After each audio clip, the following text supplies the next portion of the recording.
This past week was profoundly unique and unusual in my life. And I don't really have a total context for it, but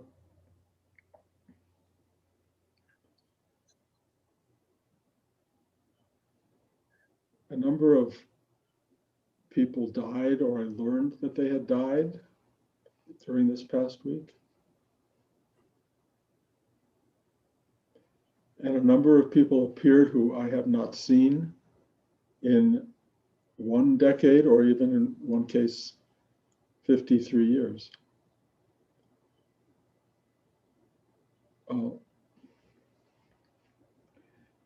what has been happening for me is this experience of getting what I would call whole life pictures. Life, in a way, adding up, or maybe not adding up, but seeing something that expressed the totality of a life.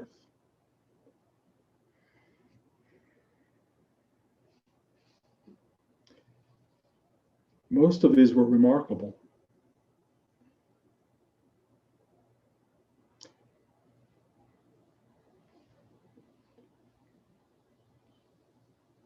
A fair number of these people were related to Rudy and to our teaching.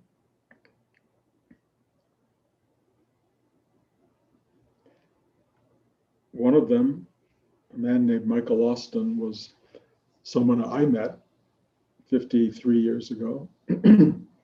Introduced him to Rudy. Rudy and he became very close. And he became the first person that Rudy turned into a teacher. There's a very long story that goes along with this, which I will not tell you because it's not appropriate. But he went on a very long journey away from Rudy, and out of the blue asked to visit Blanche and I. I had not heard a word in all those years. His visit was stunning and remarkable and beautiful. Far away from everything Rudy taught, and then in the end, in a way, cycling back to the core. And for him, a true discovery of a connection to be still and know that I am God. Those words, in a sense, are something he's living. And it's remarkable to see that, because his pathway was so far away from, in a way, what we're doing. Again, a remarkable story, I think privileged and not necessarily to be shared. Another very dear friend, Per Johansson, who many of you may have known from the Bloomington ashram. I had not seen him in many years. We reconnected just a couple of days after Michael's visit. Another remarkable journey. He's now a Swami who has come to profound understandings of what we share in this class. How little identity really means, and how everything that one comes to in the end has to do with us, authentic self.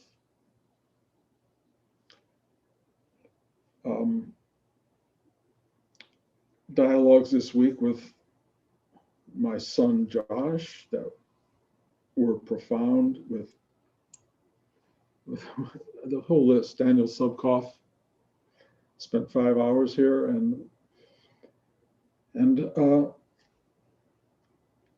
it makes me feel attuned to something vast, universal, lives coming to ends, lives being lived with great intensity, with great questioning. What is all this? Where are we headed? Moments with people who I've known for 50 years, who I've seen minuscule progress in their spiritual development, suddenly flowering. And remembering Rudy said, this is a life's practice. It's a life's work. It's not about a few months. It's not about a few really important years. It's a life's work. And to see people as they come to the end of their journeys or last decades, watching the result of it all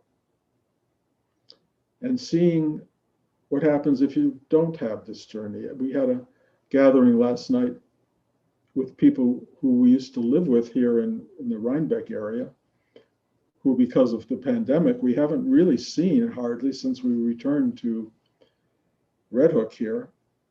And that's another whole world, because these are people who do not have spiritual lives, really. They have lives, interesting lives in their own way.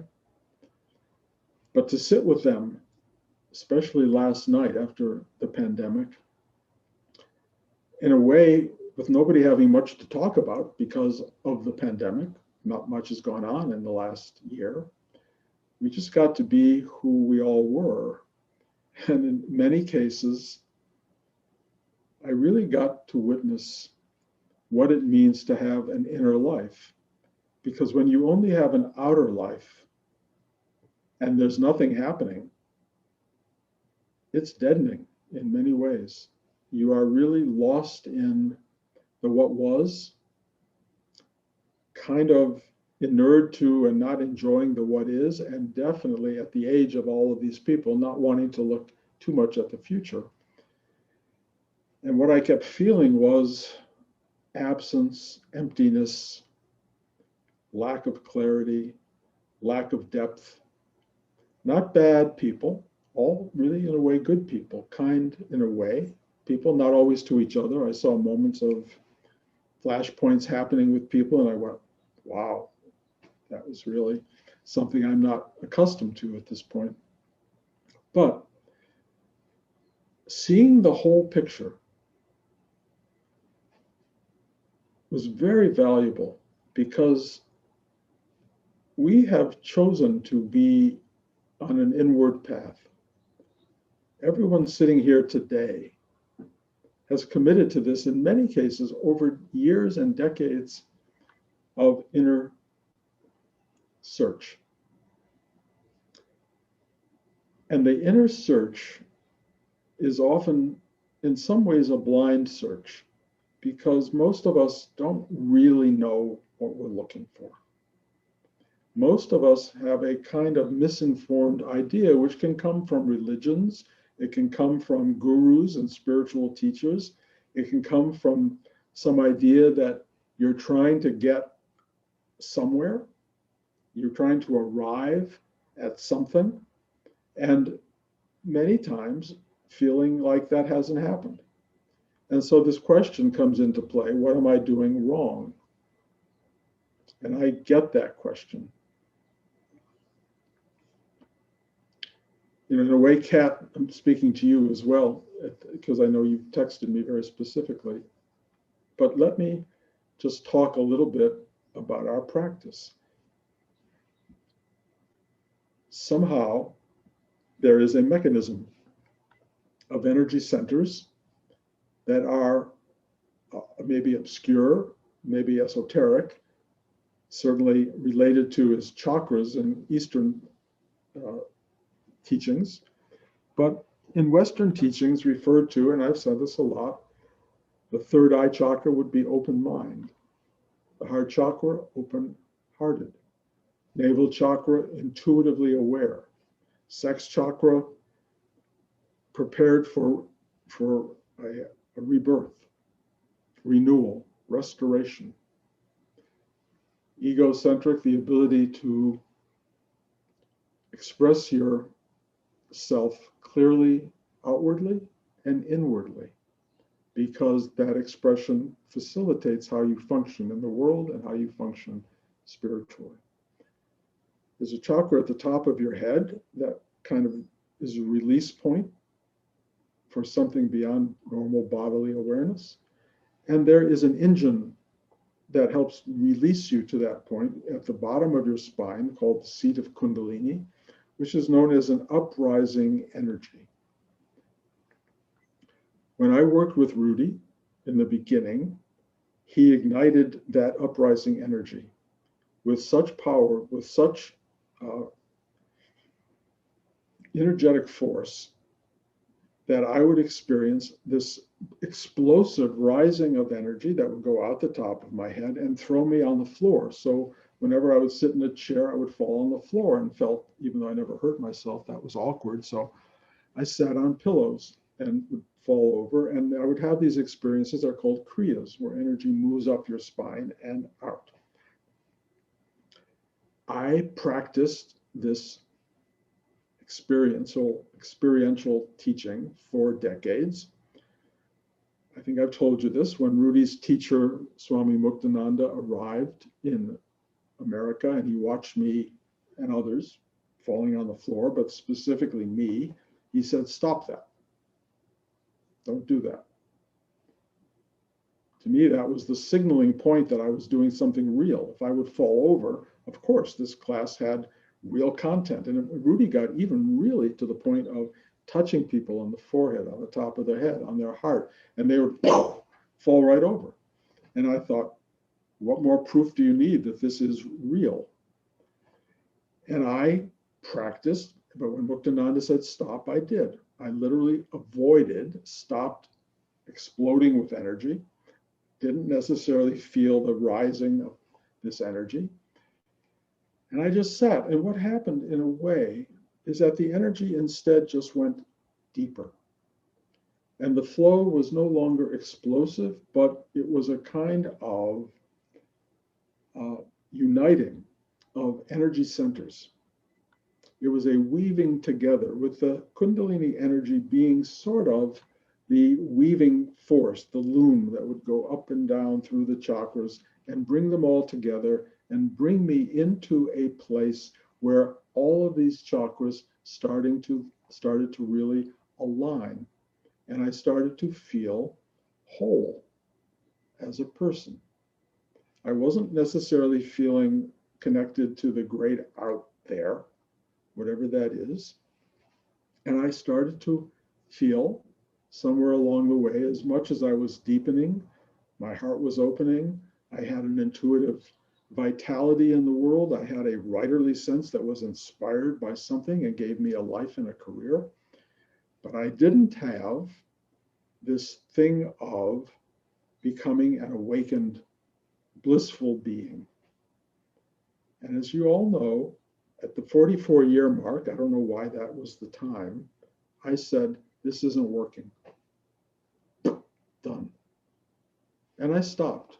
I stopped sitting. I stopped meditating, which I had done literally every day for 44 years after I met Rudy. There was never a 24-hour period where I did not sit every morning and mostly at night and feel connected. But because I did not feel awakened, because I did not feel like I had arrived, that I had gotten my diploma, I absolutely felt like a failure. And I stopped. Again, this is an old story, but I think important.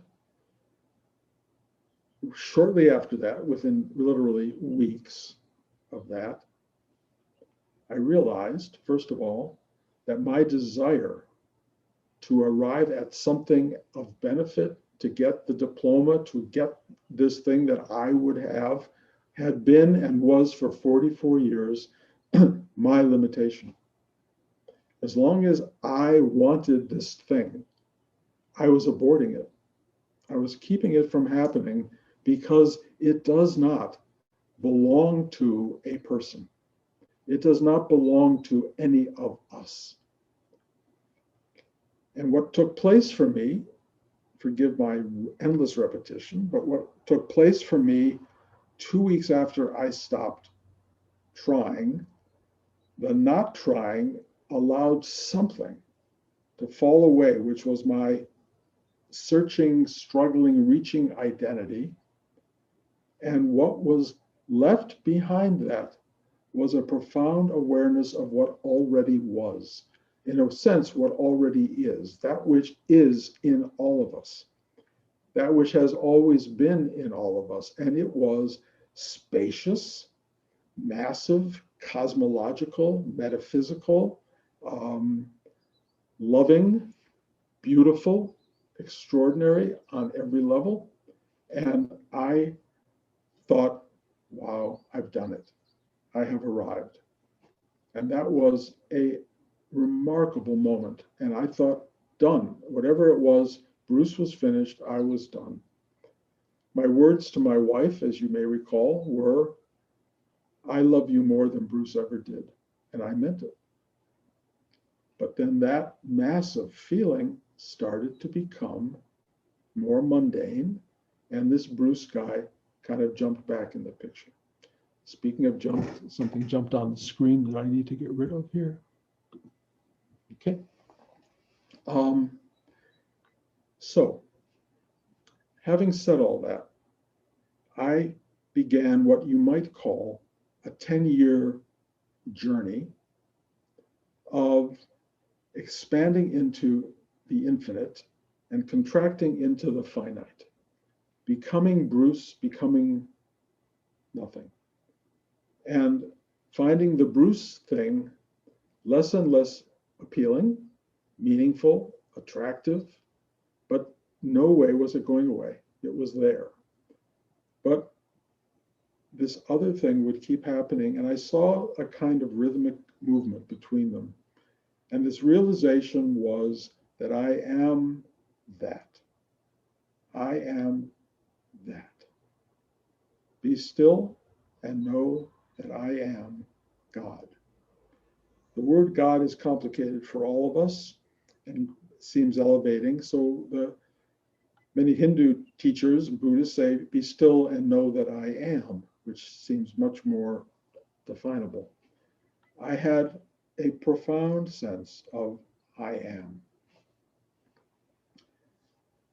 That journey, as you know, has continued in a profound way of bigger expansion than I have ever known, to the point of everything going away, meaning, purpose, the Bruce idea, everything, and a profound abyss appearing as in place of that, a absolute nothingness.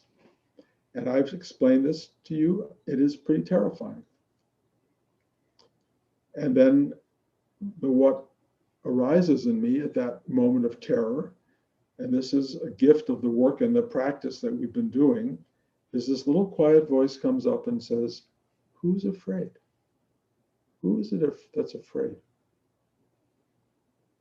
And I do this, which is, of course, my mother-in-law's great death moment teaching, or the aso moment. I can't tell you who's afraid. And usually I just sit with that, and that person, that thing, that Bruce envelope starts to kind of open up and disappear. And then I watch out of that deep nothingness and emptiness and purposelessness, this joy, bliss, wonder, miracle of life return.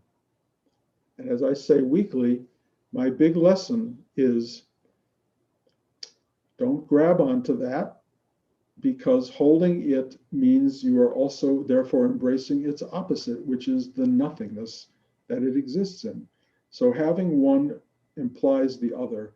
And the real teaching for all of us is to just let go. Let go.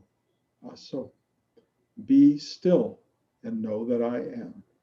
That is the real ultimate teaching. Knowing is not necessarily intellect, although it involves that. Sometimes it's feeling, sometimes it's intuitive, but it is a powerful stillness. If you are doing this practice for decades and waiting for the energy to rise up and explode you into the universe so that you have a perception of totality, and then you think you're going to come back and own that, my apologies. It does not work that way. If you come back into ownership of this experience, that is a me and it universe. And the real value of the work we're doing is let go of it trying to be a benefit, trying to be something that will distinguish you, uplift you, give you stress release, give you something to talk about, give whatever it is you're doing it for, let it go. Let it go. And as you keep letting it go and letting it go, the question of, am I doing it right? Why isn't it happening the way I want it to happen? The answer is because there's an I in that. I want it to happen. There's a you in it. You want to benefit from this. I can only tell you from the years of doing this work that that I is not what becomes the answer. It is a limitation to the answer. It's not a bad thing. It will be there as long as you have a body, as long as you exist, it will be there. But the reality is you are the context in which that little I manifests. And at some point, as I've been watching in the past week, you will leave this world behind. Boom, like that. And I have been seeing that now so up close in the last week and the last few weeks, really. And people I love and care about, people I did not even know had died because nobody was there to call me. I suddenly discovered have moved on. And one of them is a person who desperately wanted to have it, who wanted to have enlightenment. And I tried desperately to explain to him everything I'm saying to you now. You can't have it, but that was unacceptable to him. To him, what's the purpose if you don't have it? And of course, there's no answer to that. If you think this is about you having it, you will be misguided, misled during the course of your life up until that last moment. And I don't know what he learned in his last moment. I don't know. This other friend who I traveled with in India many years ago, the last pictures of him, and I haven't spoken to him in a long time, but the pictures they sent me are of a guy who lived a very happy life. He owned a boat in the Caribbean, and he took people out on boat trips all the time. He loved the sun. He loved the world. He produced a beautiful son. He had a wonderful wife. I'm told I never actually met her. The final picture of him was this guy had an incredible life. He and India, like we were both looking for something. I think, in spite of different paths, different teachers, different worlds that we inhabited, the smile on his face and the final picture I saw of him, I knew he had found, if you will, to be still and know that I am. I know that. He didn't study Rudy's work. He didn't have a daily practice that I know of. Maybe in the end he did. But he was a seeker, and he was also what I would call a finder. And a finder is somebody who arrives at a place in life where you're no longer seeking. It's the seeking that has a double-edged sword. It's really essential to get you going, but then you have to give up the person who wants to find. And that's the secret. It actually ain't that big a secret. And it's not that hard to do. It kind of has to do with stopping looking at the future being the place that will deliver what you're looking for. Stop looking at the past, which keeps you knotted up in old patterns, and look at what's in front of you right now. And you will discover, for better, for worse, this is what it is. This is it. This is all there is. There's nothing else but this, and this is it. I've used those lines before. They're really important. If you don't like what's right in front of you, if you're not happy, if you're conflicted, if you have tension, and if you're throwing it at each other, you're creating drama that need not exist, but many people get caught in that. I can only instruct you, take a breath, sit still, be quiet, open. And here's the big difference. At this party I went to last night, everyone was looking outward. Everyone was looking at their world of accomplishments or failures. They were talking, and some of them were really kind of remarkable. Like, this wonderful man who I like very much, who's a best friend of Anthony Fauci. and also someone who works in that field. And he had a lot to say. He's had a very dynamic life. A couple who created this bridge over the Hudson River, amazing story. That's their real accomplishment in the world. But they don't know about this inner thing. So they're very attached to their accomplishment. And it's wonderful. People walk over that bridge every day and are very happy. And I have to say, these guys did something. But if you don't let go of your accomplishments, if you live to own them, you will die weighted down by the density and the heaviness of who you were. What you want to find is the lightness of being of who you are. Yes, all that stuff in the past will be there. It will have defining element in some way. People will know you because of all of that stuff, but you will come to know yourself as you are in this very moment. And if you have an inner life, meaning if you have done the work and gone inside and discovered the knock and it shall open unto you, seek and ye shall find, this doorway opens to you, and you have what we call a kind of balance between the inner and the outer. And when the outer gets constrictive, as it did during the COVID period, you're not lost because the outer world hasn't provided you with anything. You have a doorway into the everything of being, the totality of being. This is your truth. And that has no end, as far as I can tell. It has borders that are beyond understanding, that may be terrifying to the limited mind that still remains, but will also be revelatory to the part of you that you let go of. And you will find that just being, you can't own it, you can't name it, you can't understand it, because there's nobody there to have that. It just is, but you do know it is wondrous. It is beyond understanding, beyond the mind's capacity to have it. It just is, and it's pervasive. It is everywhere. You can call it God. You can call it presence. You can give it whatever name you want it. It is the essence of what and who you are now. You're not going to get there in a month. I mean, maybe you will. But again, to get there, it's not to arrive at it. It's to find that it's here. It's right here now. And that the arrival isn't something that happens to you. It's the letting go of you to realize this is real. This is profoundly, dynamically real.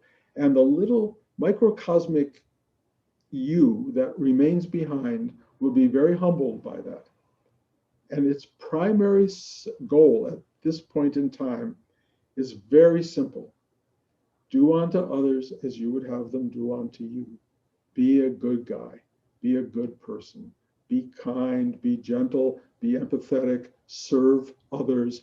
And if you really get to the depth of stillness inside you, you will see an injunction that basically says everything I just said. Be good. Do unto others as you would have them do unto you.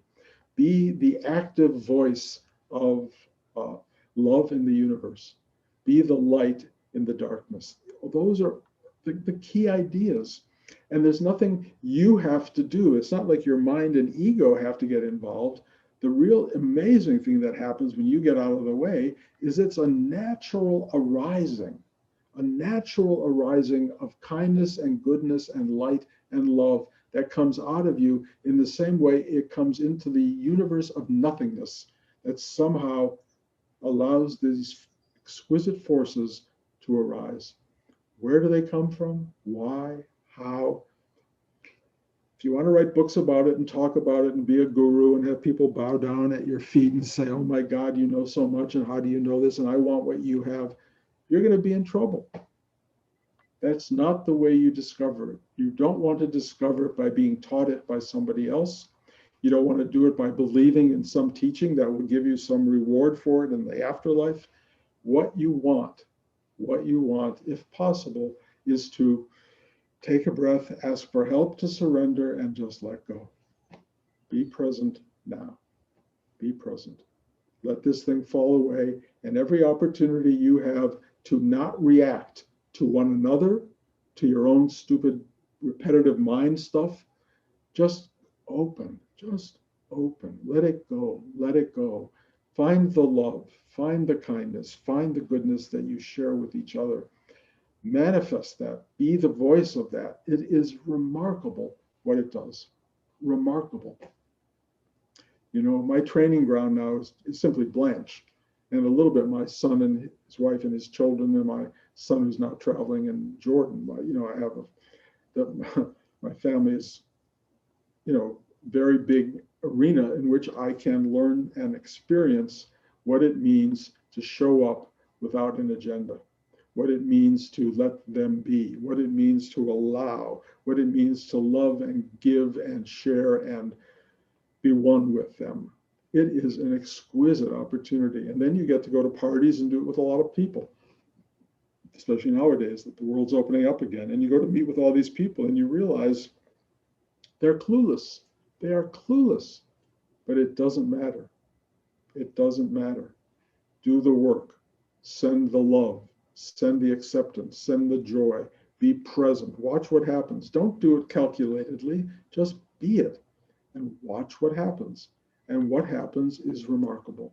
What happens is the atmosphere changes, things arise, and you realize the light that you are shedding is shining back at you. And that's kind of how it works. We are just embodied by, engulfed by, living in light. So I can make this speech and do it to you week after week, which I guess I do. This week was unusual because I got to see people who have not done this work for 50 years and are doing beautifully.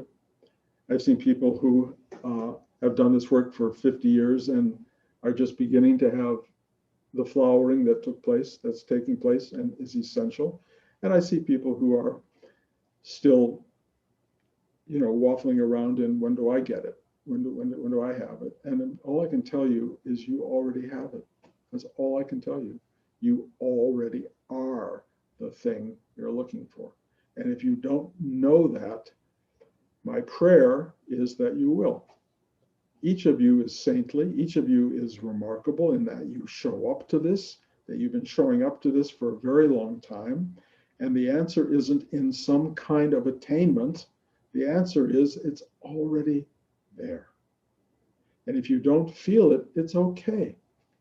Nobody walks around in a state of perpetual bliss that I know of, except for some teachers, and I don't know what to say about that, other than God bless, that's great. You know, but most of us, it's not perpetual bliss, it's day. It's like it's everything. It goes on all the time, up and down, all these things happen. And if you just stop quietly during the day, take a breath, relax, open, you will be aware of, maybe even flooded with awareness that this is what is. This is it. This is what it feels like. This is what it tastes like. This is the flavor of it. It's sweet and it's sour. It's good and it's bad. It's up and it's down. It's all of that. Just step back and go, so. And you will be liberated. You will be, you know, some of the time absolutely joyful and full of awe, and sometimes full of terror. And if you remember the words I'm saying, you will go, who is it that's afraid? You will let go, hopefully, at some point, and just be the infinite nothingness and infinite emptiness and the infinite fullness and the infinite joy. They're all one and the same thing. And how that works, you can tell me if you figure it out. But anyway, we're that. That's what we are. Be that. Be generous in that. Be gracious in that. Be loving in that. Be conscious. Be the light. Feed each other. Share presence and live this life. And it doesn't go on forever. And it's really interesting to watch people like I did at this party yesterday. Most of them are in their late 70s and their mid to late 80s.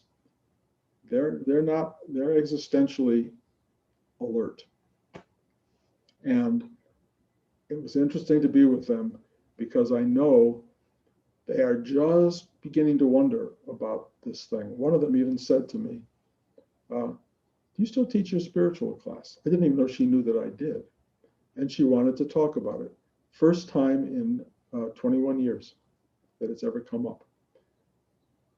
Nothing like what they call cancer and death, etc., to begin to interest you in this idea. It's late in the game.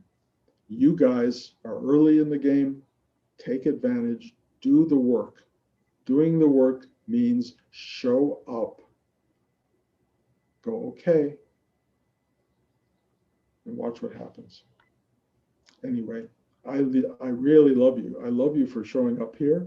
I am willing to keep showing up and repeating these words till they, do that thing for you, till they connect in some fundamental way, and then we will continue to just know each other as one and the same thing, the self. That's what we are. We're not separate. We're not different. And really, what really binds us is connection, community, wholeness, and the sense that we are one. We are one. Or, to be more specific, be still and know that I am, which is the one.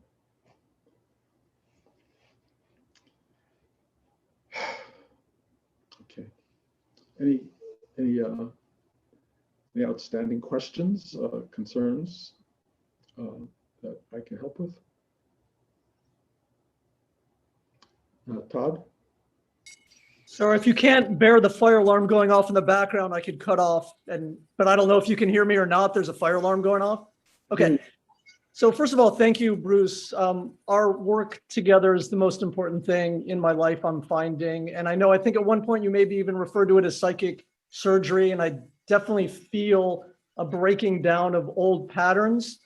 That feeling of relieve me of the bondage of self was very present today. And I think there's that term spiritual development, which I've always smiled at because I always felt like my spirit came in fully developed. It's really about deconstructing my identity so I can be in that. It feels like our work is become basically that, removing everything that gets in the way of spiritual development is not additive. It's subtractive, which is really important. If you think of it as additive, then you're just caught in the generalized material world. But it's really taking away, and then discovering what's still there. And I know I feel it in you, Todd. I feel what's going on, and I am deeply grateful. I'm grateful that you do it. I'm grateful that you're a teacher of this, and I think that it really is, what we're all going to have to stand up to sooner than later is, we are going to be the people, the beings who can light the way for people. You don't have to light the way for the masses, but you're going to have to hold the hands of people around you during darkening times and be that light. Let go of your own darkness if you can, and let this thing flourish. And it will, and it is in you. So thank you for your words. Anybody else? Okay, well, I'm going to repeat. Next week, I'm going to start having in-class teaching here in New York and see how that goes. I may combine it with Zoom classes, so we'll see what that's like. I have no idea. And at this point in time, I'm going to keep doing every other week, I think, with the Zoom class with California, as long as you guys show up. And I know it's something we introduced for the pandemic, and the pandemic is, luckily, it seems, going away. So I'm going to try to do it every other week. It may turn into once a month. I don't know, depending on what goes on here. But one way or the other, I don't want to abandon anybody. So we will try to keep this thing going. And I just want you to know, I love you all, and I deeply, deeply appreciate your showing up like this. It's really lovely. So thank you. I will see you in 2 weeks if all goes well.